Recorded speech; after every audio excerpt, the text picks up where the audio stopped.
خبر آپ کو دیں گے سندھ سے، جہاں اسسٹنٹ کمشنرز بننے والے 18 افراد ایس پی ایس یعنی سندھ پبلک سروس کمیشن کے امتحان میں فیل ہو گئے، کیونکہ عدالتی حکم تھا کہ امتحان ہوگا اور امتحان ہوا، لیکن اس میں وہ فیل ہو گئے۔ سندھ پبلک سروس کمیشن حکام نے چیف سیکرٹری سندھ کو تمام امیدواروں کے فیل ہونے سے متعلق آگاہ کر دیا، لیکن سوال یہ ہے کہ ان افراد کی تقرری کیسے ہوئی، کون ہے اس کے پیچھے، یہ ایک اہم سوال ہے، اسی پر بات کریں گے۔ پورے سسٹم پر سوال ہے، پورے سسٹم پر سوال ہے، یہ سوالیہ نشان ہے، سندھ کے سسٹم پر سوال ہے، کیونکہ کہیں گے سندھ میں ہوا ہے تو کیا کر رہے ہیں بات کر لیتے ہیں اس پر۔ صوبائی وزیر امتیاز شیخ صاحب نے ہمیں جوائن کیا، ان سے ہم اس پر گفتگو کر لیتے ہیں کہ آخر یہ معاملہ اس طرف کو پہنچا کیوں۔ سر تھوڑا بتائیے گا پلیز، اس کے بیک گراؤنڈ پر نظر ڈالیے، روشنی ڈالیے گا کہ بغیر امتحان پاس کیے اسسٹنٹ کمشنر کے عہدے پر وہ عائزہ رہے، گریڈ 18 پر ان کی تقرری ہوئی،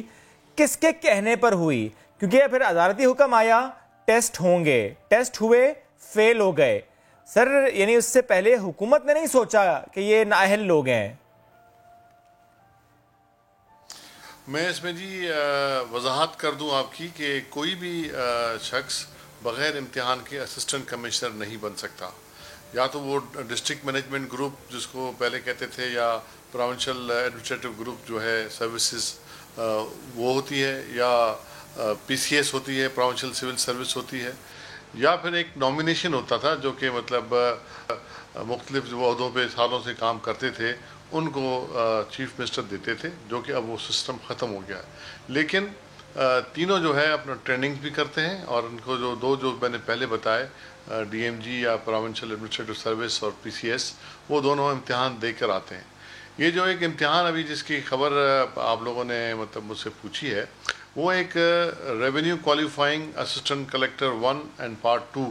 دو امتحان ہوتے ہیں ان کے، جو کہ ان کو دینے پڑتے ہیں، اور اس کے بعد وہ پروموشن کے لائق ہو جاتے ہیں اگلے گریڈ میں۔ تو یہ جو امتحان جس میں یہ فیل ہوئے ہیں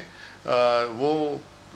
اسی امتحان کی بات کی جا رہی ہے جو کہ ان کی پروموشن کا ہے۔ اس کے علاوہ اسسٹنٹ کمشنر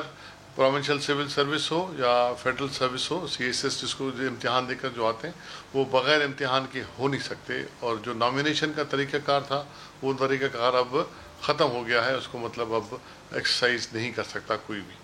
ٹھیک ہے، یہ تو آپ نے کلیئر کیا کہ جو بھی اسسٹنٹ کمشنر ہوگا وہ پراپر میکنزم کے تحت ہی آئے گا، لیکن جس امتحان کی آپ نے بات کی کہ اس امتحان میں وہ فیل ہو گئے، دو ایگزامز تھے سر یہ بھی سوالیہ نشان تو ہے، سوالیہ نشان تو کیونکہ تقرری پہلے ہو گئی تھی، وہ اس گریڈ پر کام کر رہے تھے، پھر ایگزام ہوا تھا، وہ بھی عدالت کے کہنے پر ہوا تھا۔ سر اس کا مطلب تو یہ ہوا کہ وہ اہل نہیں تھے وہ اس عہدے کے۔ میرا جہاں تک خیال ہے کہ جی ان کو اصل میں تو امتحان پاس کر دینا چاہیے تھا، مطلب کافی عرصے سے یہ لوگ کام کرتے ہوتے ہیں، اور اس کے بعد پھر امتحان میں بیٹھتے ہیں تو ان کو تجربہ بھی ہوتا ہے اور تھوڑی پڑھائی بھی کرنی پڑتی ہے، لیکن یہ فیل ہوتے رہتے ہیں کیونکہ کافی مشکل امتحان سارے ہوتا فیل ہوئے سر، اور یہ پبلک سروس کمیشن امتحان لیتی ہے، اور اس کے بعد پھر ان کو چانسز ہوتے ہیں اٹیمپٹ سے مزید بھی دے سکتے ہیں، اور یہ کوئی انہونی بات نہیں ہے، اس طرح کے واقعات ہوتے ہیں کہ امتحان دیا جاتا ہے اور اس میں وہ فیل ہو جاتے ہیں، لیکن دوبارہ دیا جاتا ہے۔ اس سے ان کی پروموشن پہ اس وقت تک ان کا نہیں ہو سکتا جب تک یہ امتحان پاس نہ کریں۔ سو ان کے پروموشنز لازمی طور پہ ٹائٹ ہوتے ہیں، اور پھر یہ ایک نہیں تو سیکنڈ چانس میں اٹیمپٹ میں یہ پاس ہو جاتے ہیں۔ اور اب پہلے کسی زمانے میں اس میں ایگزیمپشنز ملتی تھیں جو کہ حکومت دیتی تھی، لیکن وہ اب وہ ختم کر دیا گیا۔ وہ سیکشن 13 تھا اپنا ایگزیکٹو جو سروس کے رول ایکٹ کے تحت، وہ اب ڈیلیٹ کر دیا گیا ہے، تو اب اس امتحان کے بغیر ان کا پروموشن ہو ہی نہیں سکتا، تو اس لیے ان کو 1 سال میں یا 2 سالوں میں یہ امتحان پاس کرنا ہوتا ہے۔ ٹھیک، پہلے ایگزامپشنز تھیں، اب وہ ایگزامپشنز بھی نہیں ہیں۔ بہت شکریہ امتیاز صاحب، ساتھ موجود تھے آپ، اس سے متعلق ہم سے گفتگو کر رہے تھے۔